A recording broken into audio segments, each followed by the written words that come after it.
The C-SPAN networks bring you long-form public affairs programming from the nation's capital and are a public service of your television provider.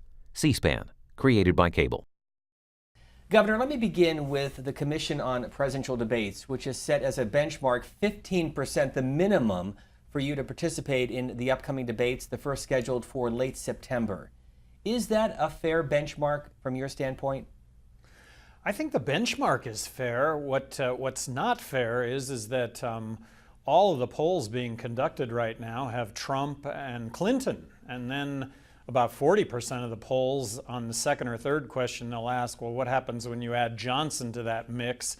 And right now we're pretty solidly in the 10% range. But if they were to, and 99% of the media just reports the top two lines. So really what you've got, the majority of people in this country don't even know that there's a third-party candidate.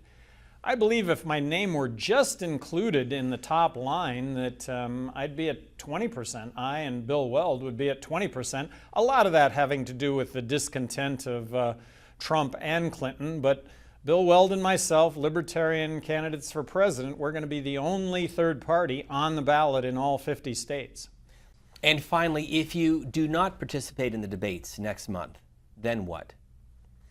Well, we'll keep after it, but I don't think there's any chance of winning. Can't win if you're not in the Super Bowl, and the Super Bowl, hey, is to see who's the next president of the United States. I'm optimistic that it's going to happen. But just to be clear, if you're not in the debates, you don't think you can win?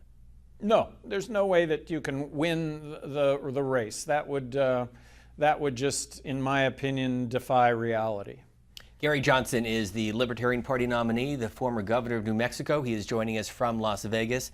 Thank you for being with us here on C-SPAN. We appreciate it. Oh, thank you all. Thank you so much.